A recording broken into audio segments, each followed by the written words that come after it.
And what is going on, everybody? Welcome back to another episode of the Designated Players, an MLS podcast. It is the playoff season. We are already through round one. Atlanta's basically eliminated, Red Bull to the moon. But it is time to look back one more time at our wonderful, perfect, amazing predictions. I think is probably the best way to describe them. I'll let Connor answer. I'm here with Connor, my co-host. How you doing? I'm good. I mean, you said it, not me. So I won't disagree with it. I would say you just don't disagree. No. Um, Listen, we kind of hinted at these in some of our what went wrong episodes, that our predictions were less than ideal, less than great. So today it's time to look back at the East and West standings and just talk about what went wrong with us and our predictions and why we put certain teams where they were.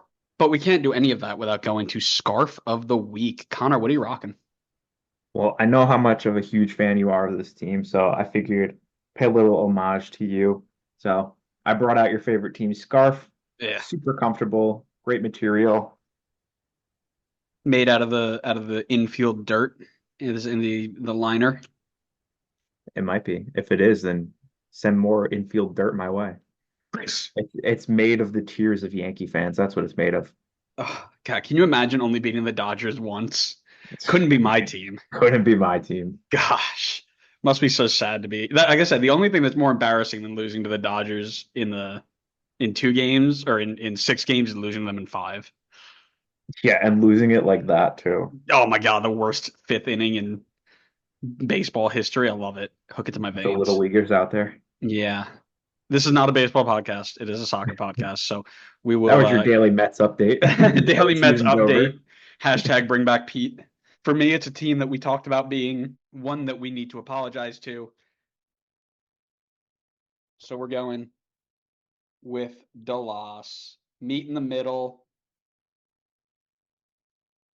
Pride of Tejas. I like this one. I think it's an underrated scarf, if you ask You me. just like it because it has a meat in the middle. Well, no, it's also got the logo on the back. It's not the same on both sides. It's solid. It's a solid one. Okay. Okay. Good. East or West, where do you want to start? Start in the East. We always start in the East. Yeah, it's the way we do things. So, a quick rundown of how the Eastern Conference went. Chicago finished in last place because, of course, they did. New England, even though they were defensively way worse, finished above them in 14th. Then Nashville, Philly, TFC, and DC round out the non playoff sides. It was Atlanta and Montreal in ninth and eighth, respectively. Red Bull, New York City, Charlotte in the 7-6-5 away game spots. And then the top four Orlando, FCC, Columbus, and Inter Miami. Connor, do you want to run through your predictions and what you had? And then I'll run through mine and we can talk about kind of some of the big discrepancies we've had and why we put teams where they were. You know, we don't have to. I think we should. Well, I think my standings looked pretty much like you just said, so I think we're already good there. That's wild because I actually went back and looked at them, and I can almost guarantee you that's not true. You did get one right. I did get one right. Yeah. All right, so I had Toronto in 15th, DC in 14th, Charlotte in 13th, NYC in 12th, Montreal in 11th, Nashville 10th, Miami 9th, Chicago 8th, Red Bull 7, New England 6, Philly 5, Atlanta 4, Columbus 3, Cincy 2, and Orlando 1. Yeah, so like I said, terribly wrong, not even close. Where me myself was actually the I was spot on if you ask anybody. Um, Not if you ask just me.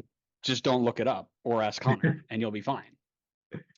I also had TFC last, Charlotte in 14th, New York City in 13th, Miami in 12th, Nashville in 11th, DC in 10th, New England in 9, Montreal at 8, Chicago at 7, Philly at 6, Red Bull at 5, FCC at 4, Atlanta at 3, Orlando at 2, and Columbus at 1. So both of us had one spot on, a couple in the same area, but we did miss out on a couple of big ones. So I think the way we usually do this is we go anything that we were off by more than three, we cover. Is that right?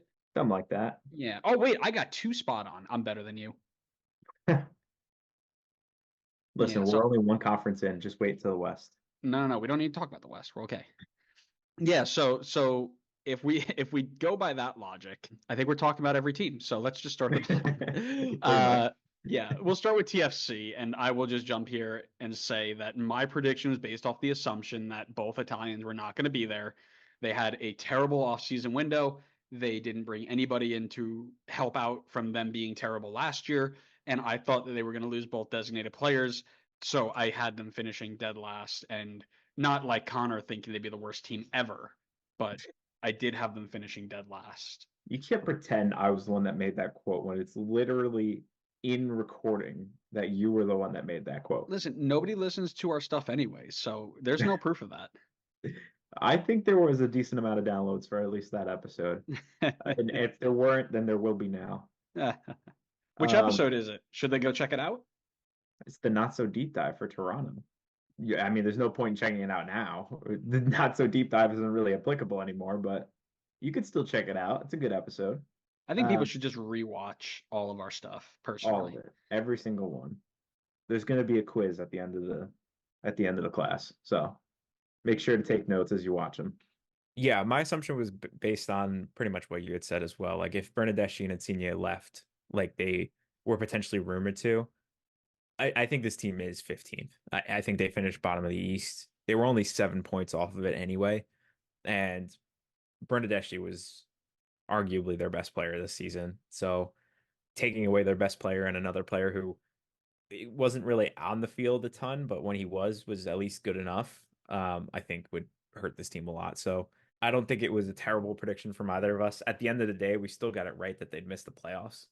But at least I have solace in saying that I did not call this the potentially worst team in MLS history.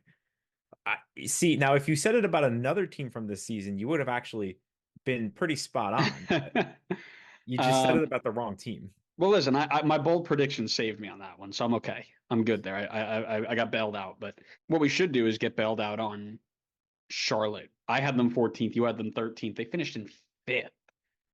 By the way, this tells you something about how difficult MLS is to predict. Because when we do our Premier League predictions off, not on this show, but with our friends, there's at least like 7 or 8 picks per the 20 that are within one or two of each other. Like I don't think I think outside of the ones we hit dead on and maybe like Columbus and FCC, we missed by a ton. Yeah, So pretty much. so if you think that this is easy, shame on Just you. give it a try next season. Good Yeah, luck. join us. Oh, that's spinoff.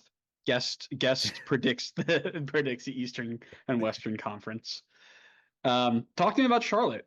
Well, they were a way, way, way better defensive team than I was expecting them to be. I don't remember them being super active in the transfer window, but Dean Smith came in and talk about the manager effect. This guy absolutely turned it around for them, and they were, I want to confirm this before I say it, the best defensive team second best defensive team. Seattle. Seattle beat them out. Yeah, typical Seattle. But that was, I think, the huge difference maker because it wasn't like they were banging in goals left and right. They were like middle of the pack in goals, maybe even a little bit lower than that. So that defensive turnaround was a game changer for them. And I did not expect them to hit that level of defensive ability this season.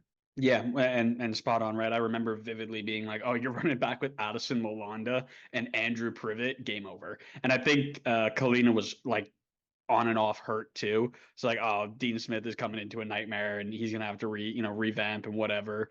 And Molanda became a Defender of the Year candidate, and Andrew Privet was joined by this guy Tim Ream, and Christian Kalina became Goalkeeper of the Year, and like everything went right. Not to mention Patrick Ajiman, who was revitalized and became a really, really solid option for them. And the belief that their system was gonna work. And that is something I didn't expect to see.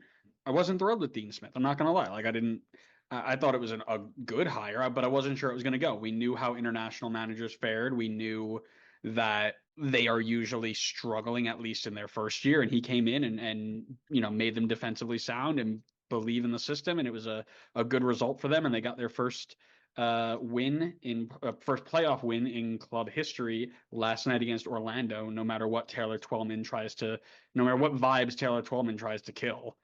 That's right. You're not on Twitter. You didn't see this. Twitter's blowing up about, oh, Charlotte's first ever win, the vibes, the atmosphere. And Taylor Twellman's like, actually, they won in penalties, so that doesn't actually count. It's actually a tie. And we're like, shut up, nerd. That sounds about par of the course. Yeah, so we sorted that out. But while we're still here, why don't you tell me a little bit about DC? You had them really low. They finished a bit higher. Yeah, I feel like that's a similar one to Toronto where it's a little bit off, but at the end of the day, the general idea of the prediction was still correct. DC missed the playoffs again. I didn't feel like they had buffed up the team enough to make a push for the playoffs. I still felt like the team was not in shape for that push. I didn't think they brought in a coach that was going to have like a Dean Smith type effect on the team where he could just completely turn it around in an instant. Not saying that he can't still make a turnaround. I just didn't think it would be as instantaneous. I think the thing that I didn't expect to happen that pushed them up the standings a bit more than where I had them placed was Benteke. I mean, just did not expect him to hit the levels that he did this season. 23 goals scored, the Golden Boot. Nowhere was I going to ever predict that he was going to be the guy this year. I mean, he was obviously strong in prior years, and we know what he can bring to the table. Very physical, can win a ton of headers, but he just took it to the next level, a level that I just didn't expect them to hit. And I think that pushed DC higher up the tables than I was expecting because defensively they were pretty much as bad as I expected them to be. Yeah, could not be me not correctly predicting DC's position, but That's because you're a huge DC United fan. I know. That's because I know ball. No. You just love DC United. That's the reality of it. I mean, it's okay. You could say so. Well, one thing that we can be sure of is we are not supporters of the baseball team, no matter how many scarves of theirs you have. Because I had them at 13, you had them at 12. They finished in 6. And I know for me, it was the striker role. Bakrar was unimpressive. They brought in 957, 4,312. I don't know, however many. Those weren't even numbered. That's how many strikers they brought in, or wide players they brought in.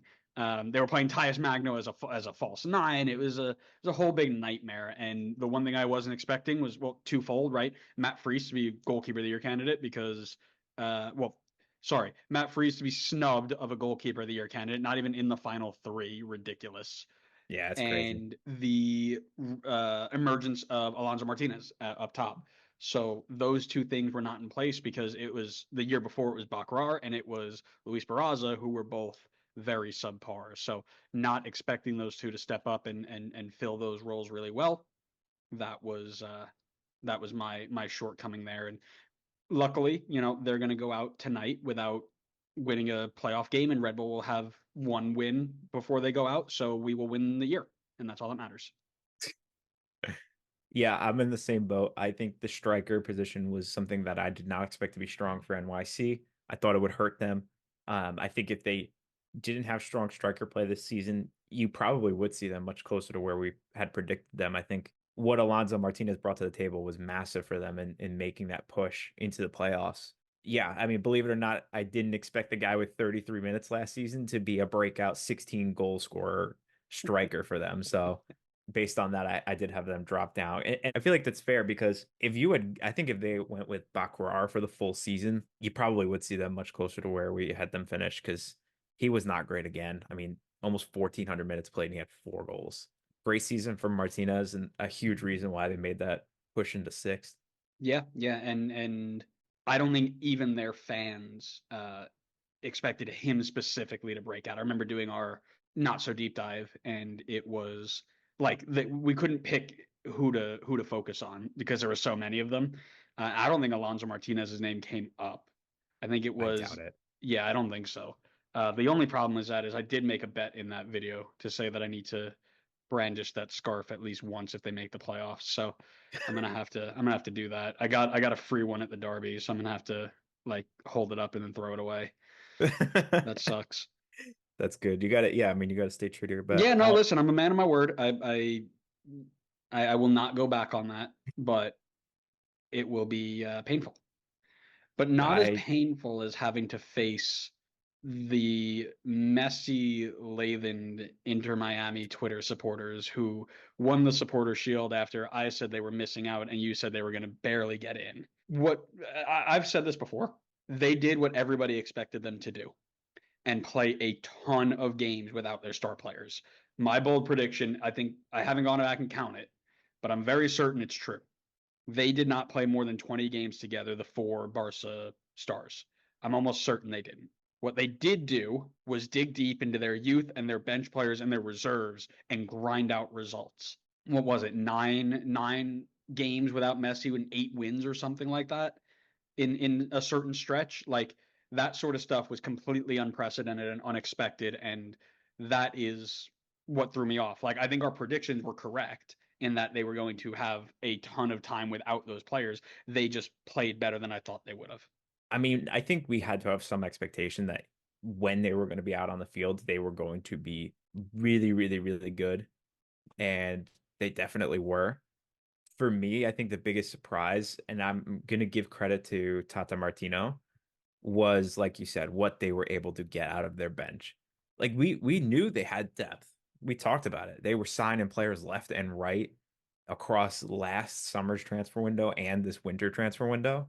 And then it really paid off. I mean, it was absolutely the right call.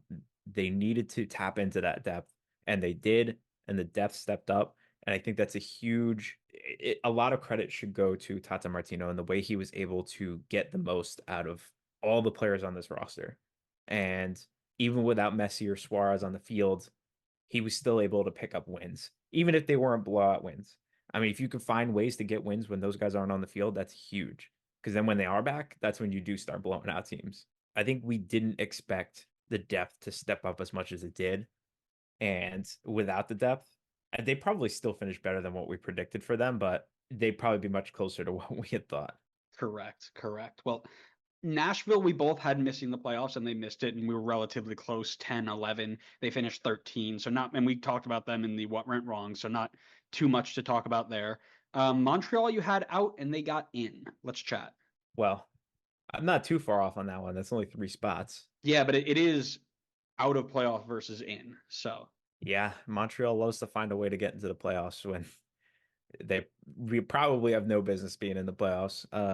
I don't really know what to really say on it. I mean, I guess because I can't even really say like, oh, they were much better defensively or they're a much better goal scoring team than I expected them to be. Because to be honest, they really weren't. They finished with a minus 16 goal difference. It was pretty poor. I mean, maybe I could go with like the goalkeeper spot, I guess, but even then, still like not great. I mean, I don't really know what I don't really have an explanation for the Montreal one. I mean, I think they just found a way to. I guess maybe the best thing I could say is I think Courtois did maybe a better job than I had expected him to do. I think I'd go with that because I feel like when a team has the end stats that Montreal does and you manage to get yourselves into the 8th seed in the playoffs, probably a good job done by the coach to get results in these games. So I'll just go with the fact that Courtois did better than I expected. Well, again, couldn't be me not correctly predicting that team's positioning. Sometimes you just got to know things and be better than everybody else, and that's what I did. All right, you giant Canadian Yeehaw. DC United fan. Yeah, listen, we should talk about New England. I had them 9th. You had them 6th. They finished 14th. We did cover a little bit in the not so deep dives, but oh goodness me, that I think for me it was I put a lot of faith in Caleb Porter. I thought he was going to come in and do a really good job and revitalize a team and bring them back to a level that they should be at with the talent that they had. And he just lost complete control. We mentioned that in the not so deep dives, right? Fighting with reporters, fighting with players, lost the locker. There's just so much that went wrong just with him specifically. And that boiled out into stuff on the field with players fighting with each other and players fighting with the reporters and all that good stuff. It starts and ends with the coach. Now, again, I wasn't thrilled, obviously, because I only had him just getting in, but I didn't think they'd be that bad. And they were terrible defensively too, right? The 70 goals conceded or whatever. They're on the top 10 now. Yeah. Yeah. I mean, I think I'm on board with you. I had faith that he could fix the locker room because I truly believe if he was able to fix the locker room, there is plenty of talent on this team to be a playoff team.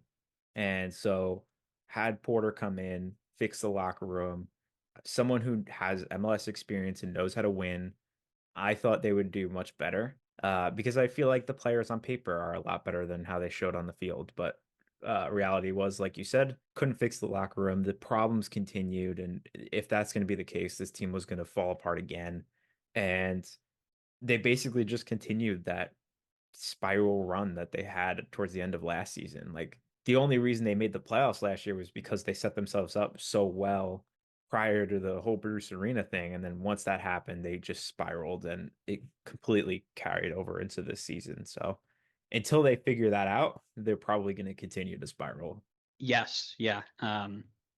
There's a long road back for New England. You've got to imagine that this isn't going to be fixed overnight. But then again, it is MLS, so you never actually know. True. Our lovely, lovely Chicago Fire. I had them 7. You had them 8. They finished last. I think this is your fault. You probably just coerced me into putting them Oh, into wait. the Are we doing playoffs. this now? Are we doing this now where I think you were the villain here. You just kept trying to hype up your Chicago Fire. And of course, I was like, fine. Like, I don't want to hear you complain anymore. So I'm just going to put them in the playoffs. And I should have stuck with my gut. but it wasn't it was my fault when you coerced me to put Toronto last year in the playoffs when I had them dead last. But now it's also my fault that I brought Chicago up here. See, I'm glad you understand. I'm noticing a trend, and it's that you're playing the victim. Nice. Yeah, listen, that offseason that they had was so promising, right? Kellen Acosta in the midfield, $12 million Hugo Kuipers. Maybe Shaqiri comes back to being part of his own. Haile Selassie, one of their best attackers, coming back full time. The addition of the Tom Barlow, like, how could you lose? And then they lost a lot. They had a Gutman too. Yeah, I had a huge mistake of buying into the big off season, which is something I've by this point 5 years in I should learn not to do, because I do this with every team that has some big off season. Like, oh my god, they've brought in 5 legit players, starters that are instant upgrades, and then they always finish out of the playoffs. So I need to be better about that. But yeah, I bought into the idea that they were gonna just instantly turn it around, and I should have known that it wasn't the players but the coach. So no spoilers for next year, but top 4 pretty much guaranteed. And listen, it'll be top 4 and it's not 4, 3, or 2. So yeah, I was gonna say basically what you had said at the end there. Like, I think maybe we've overlooked how impactful the coach is to these teams, how much of a difference maker they can be, because Klopas was just not that guy. And honestly, I think looking back at it, and maybe it's just easy to say it now, but I feel like we probably should have seen that one, considering his track record wasn't anything special with Chicago, and they ran it back with him anyway. But yeah, I had much better expectations, like you said, bringing in Kellen Acosta, Hugo Kuipers. I thought Gutierrez would have a stronger season than he did, and be able to team up really well with Kuipers. I thought Chris Brady would be a bit better in goal. I think we're still kind of waiting for him to break out a bit more than he has so far. Obviously, he's still very young, and there's plenty of time for him to do so, but hasn't exactly hit like that Gaga Slonina form that we saw that I think some of us were expecting from him. And maybe like you said, bringing in Greg could be a turn in the right direction for them. But I'm not going to say anything more on that because that's for next season. listen, it's not a maybe. Greg doesn't lose ever. With open hearts and Greg in our mind, we can't lose. Isn't that the saying? I'm pretty sure it's that. It's close to that, right? I don't know. I'm just thinking about some really bad joke that I thought of in my head. I'm not going to say it. Weirdo.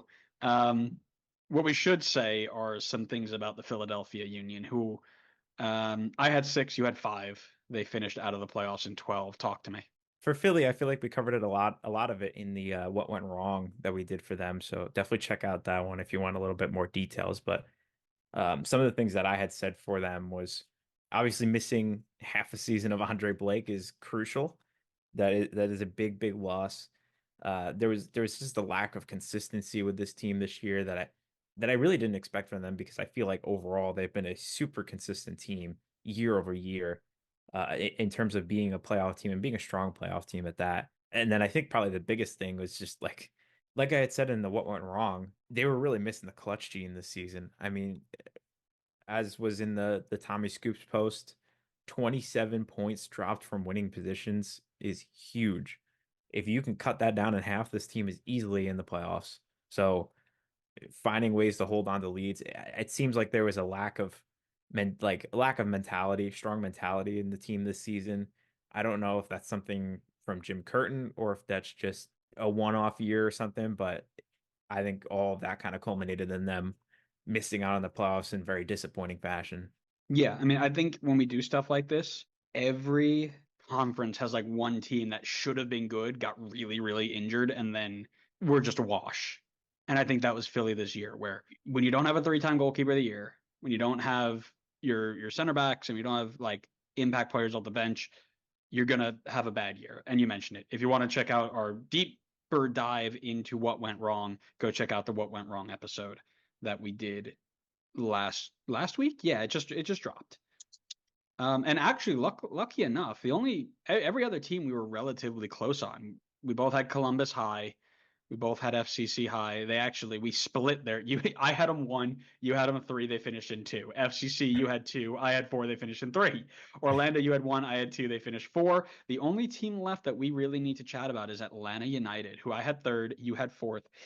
They finished just barely into the play-in game, beat Montreal, and then are like one Brad Guzan miracle performance away from being knocked out of the playoffs. So Listen, not all of us can have cupcake first round. Some of us have to play against the greatest player to ever live. cupcake first rounds. Yeah, cupcake That's first so rounds. cute. Atlanta's an easy one. Like we could be honest with it. There's no way, shape, or form we were expecting. I think we all knew Almada was going to get sold, right? But none of us were expecting Yakumakis to get sold as fast as he did. Again, I don't think that was a bad sale. They cashed in on him big time. I mean, maybe stay tuned for next episode, and you might hear a little bit more about that. Ooh. But that's got to be that's obviously the biggest thing. They cashed in big time on their key guys like Yakumaki, Salmada, Caleb Wiley, and they haven't replaced them yet. They're taking their time with it, maybe looking for a coach first, but that's the biggest reason why they dropped, I think, from where we had predicted them. Yeah, 100%, right? When you go in with a team of Almada, Yakumakis, Caleb Wiley, and then Brad Guzan played better, and I think we all expected him to play better. You brought Stian Gregerson in. You brought back Zonde Silva full time. Saba Lobjanidze had a full year under his belt. This was a team that was as well. Yeah, Bartosz, who I think was really underwhelming in the first round against Miami. By the way, that's completely separate episode. But anyways, like having those players around, you expected them to perform better, even under Pineda, who I think we both were not super sold on, which is what I think kept them away from like the top spot for us, at least for me. Like his inability to manage was pretty evident.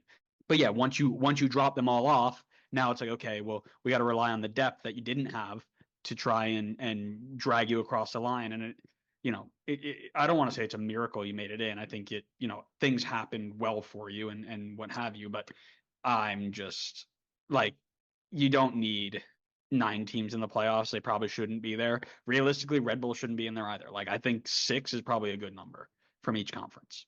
1v6, 5v2, 3v4, or yeah. But then whatever. what do you do next round? You have 3 teams in the next round. Shut up. Didn't ask. I think you got to go at least 7. You give first team gets a bye. First team is fine. We can go 7 and get Red Bull in and Atlanta out. That's fine. That's still half the teams. I'm good with half, but 9's a lot. But that's not too much. Yeah, that's not the story. That's not what we're chatting about here, right? It's funny though, because I feel like in the Western Conference, it felt like a good cutoff point, but the East it didn't. I feel like East felt like 7 would have been the right cutoff point, and West felt like 9 was the right cutoff point. I don't know if you disagree, but that's just the way I felt. So Yes, there are teams that deserve to be in and not in, and that's fine. But again, I think you're looking at it now. Colorado, LA Galaxy, aggregate score after 2 games 9-1. Right? The Chris What the Armas hell? effect. Yeah, Vancouver Portland in the first game 5-0. Like uh, we don't need that, right? We don't need that. But anyways, I digress. Because if we talk about it like we do all 7, right, and the first round gets a bye, well, we're still getting the 2v7 matchup, and that's Colorado Galaxy. Yeah. So, it still happens that way. But you're right. We should head over to the West because I know you were about to suggest that. I can read your mind. Get out of there. I didn't invite you there. Yeah, the Western Conference, only 14 teams. Uh-oh. We got a Uh-oh. guest. Surprise guest. No way. Great. So who did you have winning the Western Conference? Grace says I had LAFC winning the Western Conference No, because you she knows didn't. You everything. liar. She knows everything. Yes, she She's does. lying. You're so smart. Well, we should talk about where everything finished. And it was like this. In 14th, there was San Jose, record-setting San Jose. We'll talk about that in a second. Sporting KC in 13th, St. Louis in 12th, Dallas in 11th, Austin in 10th, Portland and Vancouver 9th and 8th. The non-home advantage playoff spots were Colorado, Minnesota, and Houston. Then Seattle, RSL, LA Galaxy, and LAFC take the top 4. We'll do the same thing. Anything off by 3.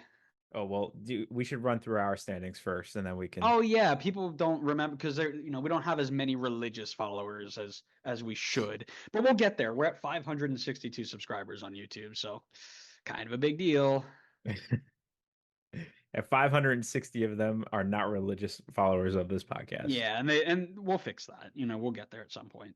But why don't you tell us who we got? So I've got Austin at 14, SKC at 13, the Galaxy at 12, Houston at 11, Minnesota at 10, Colorado 9, San Jose 8, LAFC 7, Vancouver 6, RSL 5, St. Louis 4, Portland 3, Dallas 2, Seattle 1.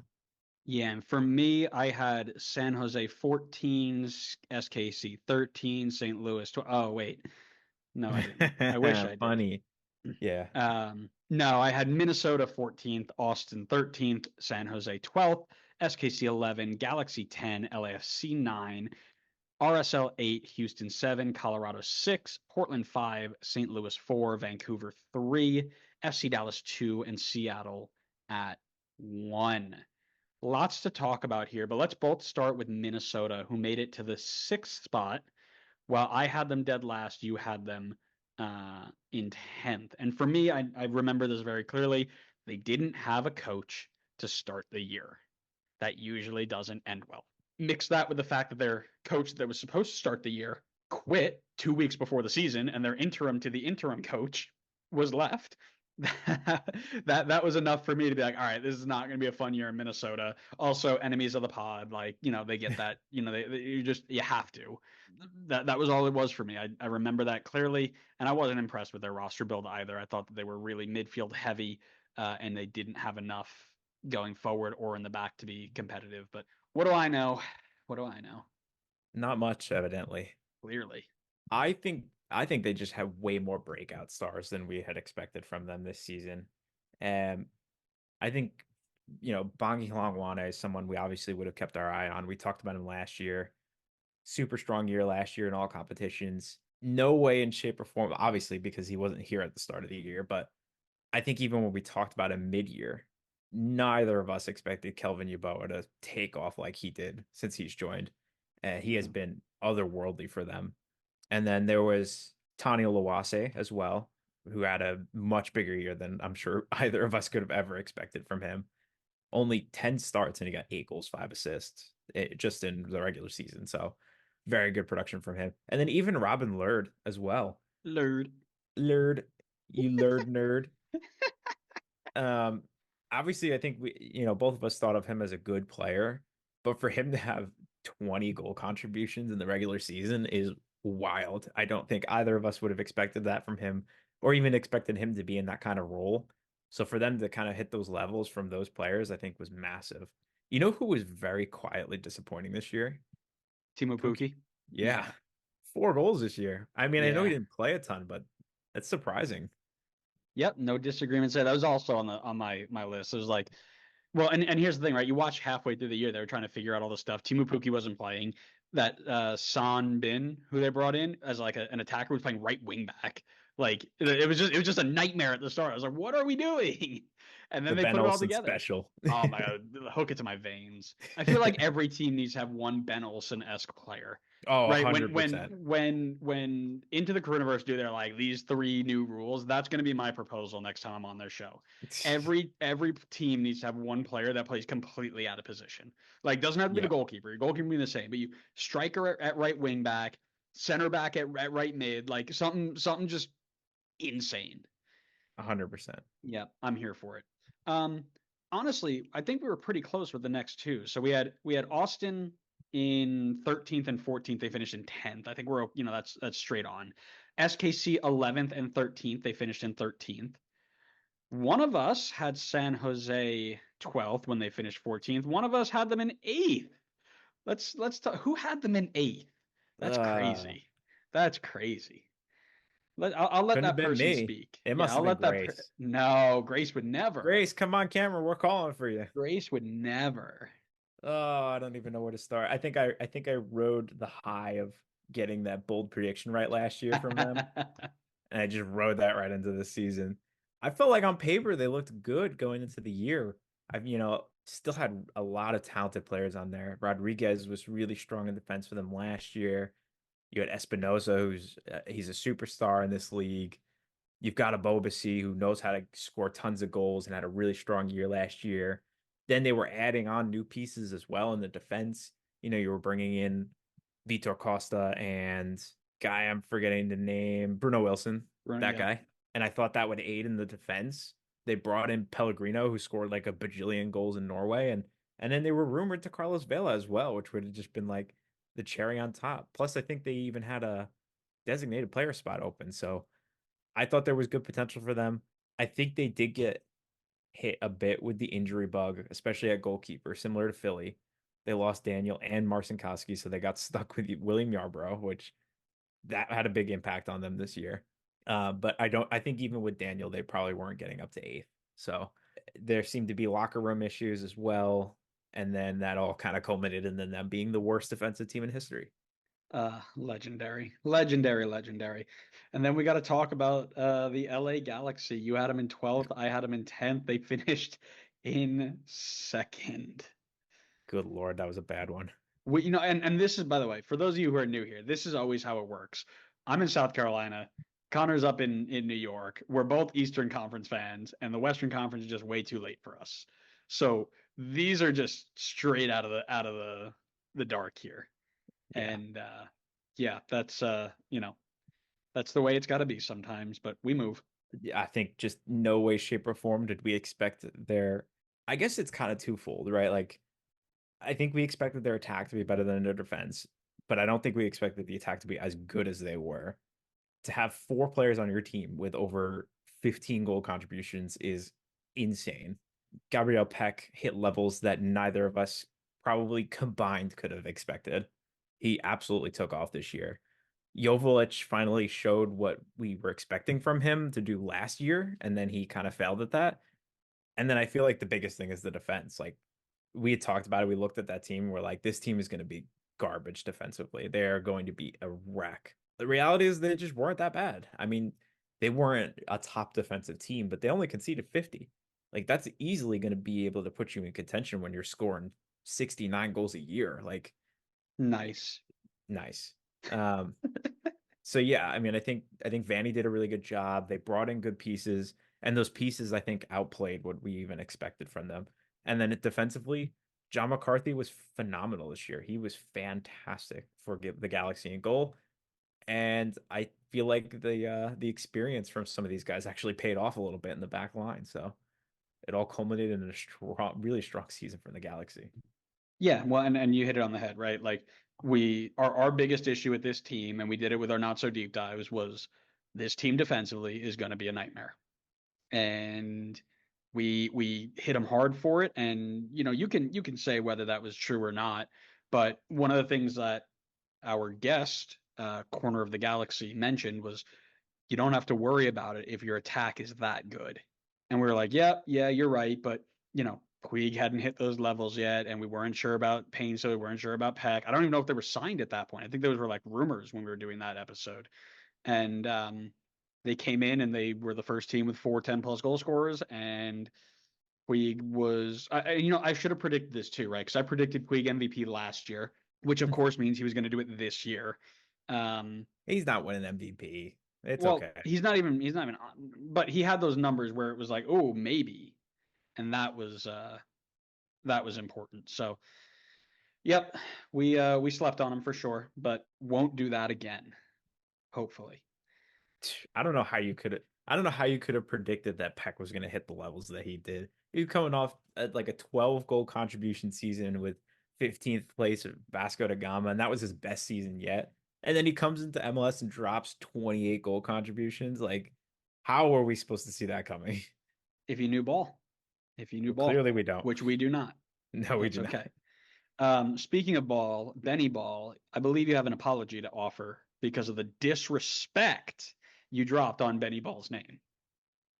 One of these years I'll get it right. I'm just gonna keep dropping them low enough and eventually. that's what I do with Chicago. Like, eventually they're gonna make the playoffs. That's know what it. I hope for. One day I will be correct. I'm holding out hope. But yeah, they were much better than I had expected them to be. They were super strong defensively. I think I had questions about them in the attack, which I think held some validity this season. I don't think they were anything special in the attack. They didn't even, their highest goal scorer had 6 goals. So I feel very justified in feeling that way about the attack. But defensively, they were so much better than I probably gave them credit for. Steve Clark, the ageless wonder, was phenomenal in goal. Him and Brad Guzan run it back, send them to San Jose with Big Bruce. That's the best goalkeeper union in the league. I'm saying it now. But yeah, no, seriously, Steve Clark was amazing this season, and the guys in front of him were just as good as well. And not even just the defensive line too. Like, that is a strong midfield for the defense. Karaskia and Artur is a fantastic midfield duo, and I need to give them better credit next year, because I feel like if I looked at certain positions and didn't see the final standings, like if I saw Hector Herrera had 2 goal contributions the whole year, and I saw that nobody had more than 6 goals scored, I would have been like, yeah, my prediction was definitely right. So their defense, I think, was massive for them this year. Yep. And you remember in our not so deep dive when we asked Noodle Time, and we were like, how do you guys feel about Steve Clark? Like, he's getting up there in age. There's not a lot of depth behind him. Like, what do we think? And then he goes out and drops like a top 5 goalkeeper in the league performance for the season. Like, just It's silly. crazy. It's just crazy. This just show, like you just can't predict this stuff. You just can't. Like, who would have thought that Bragazon, after being one of the worst goalkeepers in the league last year, would have come out and done what he did, right? Genuinely, if Bragazon even has 3 games more like he did last year, Atlanta don't make the playoffs. I mean, look what he did. Look what he did in the playoffs, right? Look what he did against Miami. He was unbelievable. Yeah, apparently he came in he came in pretty slimmed down into this year, so I think he really put in some extra training in the offseason. But 40-year-old Brad Guzan being 7th in PSXG plus minus is straight to my veins. You combine your biggest meme with your biggest stat, and it just straight into Connor's veins. Straight in there. We both kind of, me more than you, but we both have to apologize to LAFC as well. I had him 9th, you had him 7th. They won the West. And okay, but I feel like we were fair in that they had like no 4 players on the team. Yeah, listen, they came in and they had Grace. It's okay, baby. We are allowed to be wrong on something. It's okay. I know. She's yelling at us because she had LAFC first, apparently. Yeah, no. She's like, how could you not know? No, completely fair. The idea that they showed up and they had I don't think they had enough to even make an 18. And then they had like that center back, the Italian center back they brought in to be like the Chiellini replacement, the 19-year-old, tore his ACL on like day 3. It's like, okay, well, this really isn't good. But that starting 11 just found a way. And you know what? They changed their style too. Like, they went from this possession, like dominate the game, to, all right, Denny Bouanga, Mateus Bogusz, and Oliveira, just wait. we're just going to win the ball and we're going to kick it really far. And then you guys just do what you do. And Denny Bouanga had 20 goals again. And Matty Bogusz had 15 goals. And Oliveira had 20 goal contributions. And it just worked. And teams, for whatever reason, couldn't figure out, maybe don't let the fast guys run at you with no pressure. I don't know. And they got better over the course of the year as well. They added pieces. Lewis O'Brien, for example, Atuesta coming in right before the end of the transfer window was good. The biggest thing for them, they were healthy. Very, very few times where you're like, oh man, they're going to be missing a key starter for 4 to 6 weeks, which I think every other team had to deal with at some point. That is a big positive for them, no doubt. No, that's totally fair. I think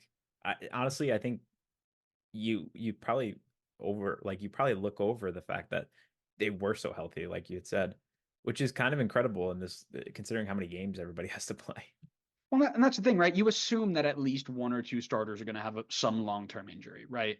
And then you look at their depth and you're like, 17-year-old, 18-year-old, 15-year-old, 21-year-old, like no experience whatsoever. It's like, you're going to get eaten up in this league if you're not ready. And they just never had to rely on them. They had their 3 subs that they would bring in every single time, and they were solid. Yeah. I think they got a bit fortunate in that regard. Yeah, 100%. And sometimes you need to be, right? Yeah. Sometimes you need to be. The biggest crime about this team is the fact that Hugo Lloris is a goalkeeper of the year finalist. Yeah, don't get me started on that one. I think we can talk about that. We can talk about that in our next predictions review episode. That's a little bit of a Daddy Don slide that in there, I think, personally. But that's just me. Oh yeah, 100%. Look, Antoine, if you see your friends getting awards, come here. You can get some too. We got this MVP finalist spot saved just for you. Look, it's going to be you, Messi, and Luis Suarez. You guys are going to be just like best friends again. We'll even change the name of the MVP award for you. The Lionel Messi, Landon Donovan, Antoine Griezmann MVP award. Oh man! All right, we can't do that. What I do need to do, I need to offer an apology to RSL, who I put just barely in the play-in game, and who ran the show. Chicho Aranjo, of course, was huge. I did not expect him to have any sort of help. I thought Diego Luna was going to be good, not great. And I do believe that the other side of it was I wasn't thrilled with their defense. I thought their defense was relatively mid, and their goalkeepers were relatively mid. But again, kind of like LA Galaxy, when your attack is so good, you don't have to worry about that. And they had Chicho Aranjo, who was scoring goals left, right, and center. Carlos Gomez, who was scoring left, right, and center. Diego Luna was contributing a ton. Like, they had the pieces to compensate for that. And then they added to that, right? Matty Crooks was okay. They brought in a couple of players in the winter who also contributed a little bit as well. The Polish winger, I can't pronounce his name, so I'm not going to try, but he's done all right in a small sample size. And they also got rid of a couple players that I like too, right? I remember Jasper Loffelson going to Colorado. I was like, that might be a big hurt. He's a good depth piece. He can rotate in really well in that midfield. They ended up not needing to miss him too much. So, well, no apology needed from me. You're welcome, RSL fans. I'm a true fan. Something like that. I guess Portland's our next real one we got to talk about, where I had them 5, you had them 3. They finished 9. Did we oversell their defense like ridiculously? Yes. Maybe. Are we sorry about it? No. No. Not even remotely. Because was this team a hell of a lot of fun to watch this year? You're damn right they were. Were they winning 5-0? Maybe. Were they losing 5-0? Maybe. Were they winning 3-2, 4-3, 7-6? Who knew? But you know what? You tuned in every week because it was a heck of a lot of fun. MLS 4.0, they adopted it for sure. Man, big, like I said, who should win Coach of the Year? Gary Neville, for embracing the MLS 4.0 ideology to the point where he made Portland fun. Is it Gary? Isn't it Phil? That's what I said. I said Phil Neville. You said Gary. No, I said Phil Neville. You'll watch back the clip and you'll see. What? When I say Phil Neville should have won MLS Coach of the Year? No, you said Gary. Well, good thing I've got editing power where I could say clip that and then put it over here and then delete everything else. So I actually, when I look at this team, it feels kind of similar to the Galaxy, where they just have like elite attackers who just went on goal scoring tears this year. And they also had 4 people finish with 15 plus goal contributions, which is exactly what the Galaxy did too. And they even have an MVP type player with Evander, although doesn't sound like he wants to be there anymore. Well, maybe debatably, but defensively they were definitely worse than the Galaxy, which is saying something because I think we looked at a back line of Kamal Miller, Zach McGraw, Maxime Crepeau, and we thought that Canadian trio was going to be fantastic for them, and they just were not. They were not. I mean, McGraw didn't see a lot of game time this year. He had less than 1,000 minutes played, and Crepeau was garbage. Like, I'm not going to sugarcoat it. He was trash this year. Pantemis was a lot better, and I think probably showed in the fact that Pantemis had 15 matches played. And I think that probably had a huge effect. I mean, that's got to be a big mentality thing. I think we talked about it with Philly or San Jose, where you let a bad goal in and mentality drops, heads drop. You have less motivation to play in that game.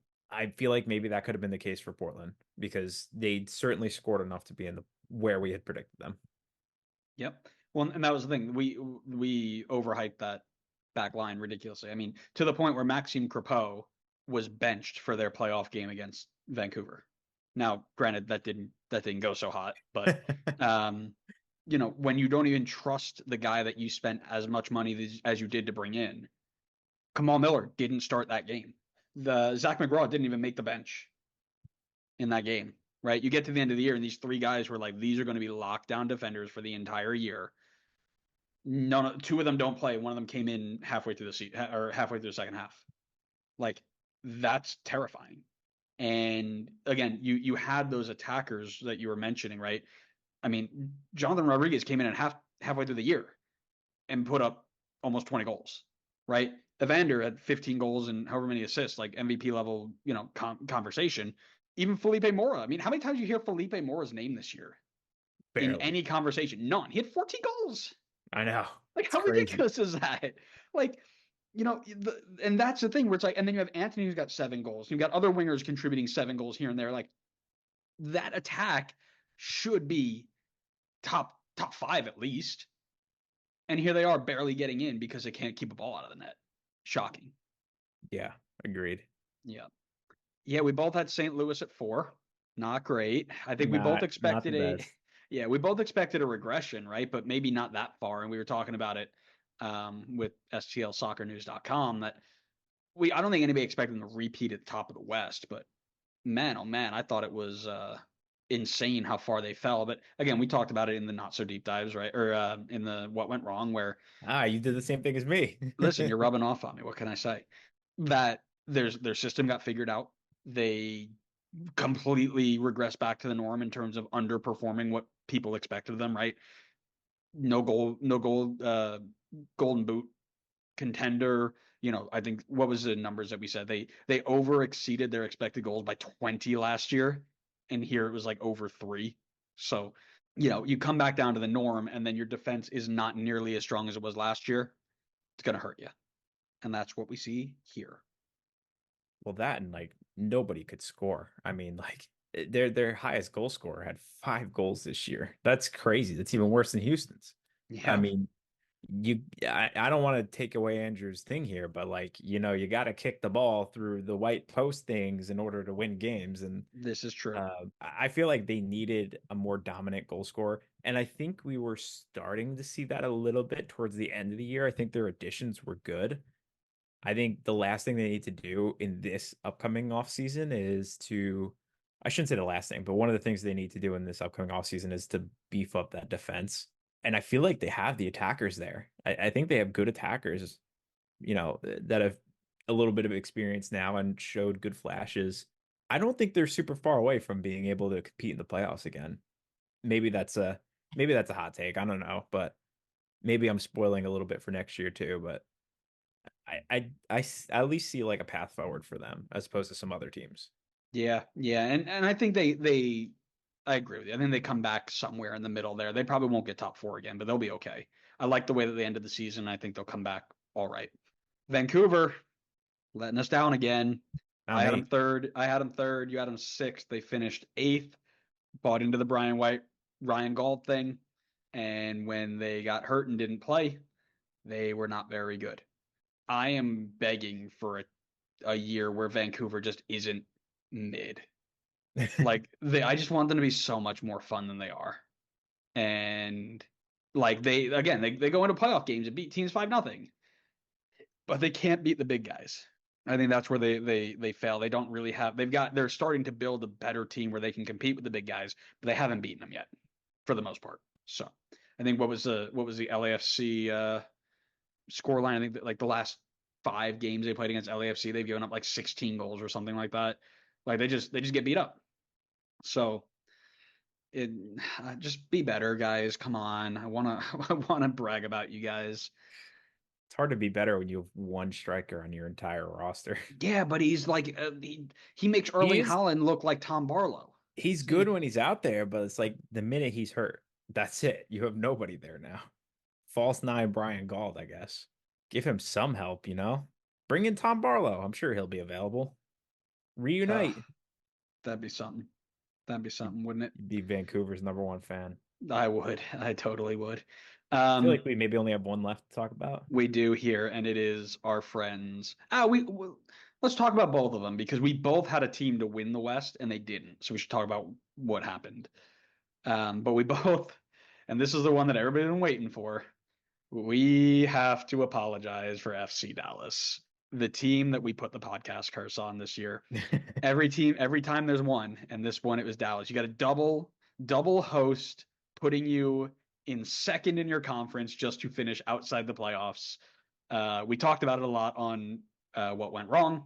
Injuries killed you. You missed a lot of time with a lot of your big players, and you had no depth. There was nobody to take the next step, and that hurt you. Isn't that right, Grace? Yes, it is. Yeah, it was like a one-man show in the attack. I mean, Musa was doing everything that he could to try to carry this team to any bit of success, and it felt like everybody else was holding them back. They're like, hey, not this season, Peter. Not this season. And and he still played well, didn't he? He did, yeah. 16 goals. It's pretty crazy. Yeah, well, and again, to say that I had higher expectations for them would be an understatement, considering I had them as MVP and goalkeeper of the year from this team. You did. Yeah, what were you gonna say? No, I was gonna say, like, I don't think we were necessarily like out of pocket for this prediction either. You look at him and it's like you're bringing in Pitar Musa, who 16 goals with nobody behind him, right? Paul Arriola, Alan Velasco, Jesus Ferreira in a 10, which we're all hyped about because we always thought that was a better position anyway. Behind him is E.R. Amende and a Paxton Pomacall who can play in a more preferred role. And a back line with Nkosi and Martin Paez. And like on paper, it was a great team. And then everybody got hurt. It's like, okay, now what? The academy is the next step. Yeah, which is weird because you'd think that they'd have the next guy ready to go. And I feel like if they had the next guy, he'd be starting. As opposed to like just being the bench guy. I feel like the bench guys are maybe not the ones that are going to be your next Ricardo Pepis. Yeah, I guess. I don't know. Sorry, Dallas. We're going to make sure that we put you dead last next year. So we got you. We can make up. Yeah, we'll make up for it. And then last but not least, we both had Seattle winning. They finished in 4th. It wasn't terrible, but why did you have them winning? I feel like because half of my prediction, I think, was true, and then half was not. So the half that I think was true was the defense. Like every year you kind of know Seattle's going to be good defensively, and of course they were again this year. They were fantastic defensively. I think it was the attack that let them down a little bit, considering like 51 goals is certainly not the worst. But you look at the 2 teams ahead of them and the 3 teams ahead of them, and they scored significantly more goals than they did. Maybe that's just a sign of a shift in the way that you're successful in this league. You just have to score goals. And Seattle didn't do that. They were as strong as they were defensively, and I think that carried them to 4th. But in the attack, it was a 2-man show. It was Jordan Morris and it was Albert Rusnak. And that was it. So if either of those guys were not firing off that day, it was going to be tough for Seattle to pull out points. And that's exactly what happened. I thought I thought De La Vega was going to be healthier this year and contribute a bit more than he did. Obviously, he was banged up with some injuries, but even when he did play, he wasn't. Yeah, he only had 1 goal, 1 assist in like 650 minutes, and there just wasn't. I mean, do you count Jordan Morris as a striker? I don't really know. Yeah, I would. Okay, I mean, you well should. then, He's starting for the men's national team at the World Cup, so yeah. I mean, one can only hope. yeah.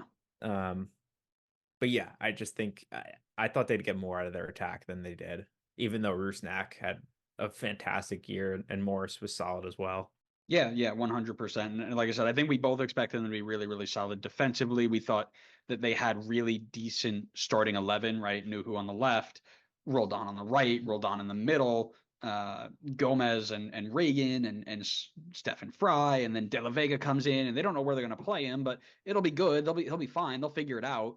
And I thought that it all was just going to come together, and this was going to be like that group's last ride into the sunset, right? Rui Diaz is going to finish really well.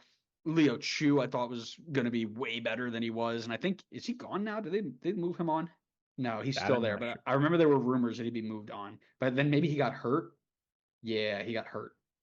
Um, so I thought he like him with De La Vega on opposite sides, and just I thought there was so much that came together for this group, and it just never did. Now, that's not saying they were any bad, right? I mean, fourth is not bad, but they didn't do enough, like you mentioned. They were strong defensively, but that only does so much if you can't score goals. Yeah, Yep. completely agree. Couldn't agree with you more.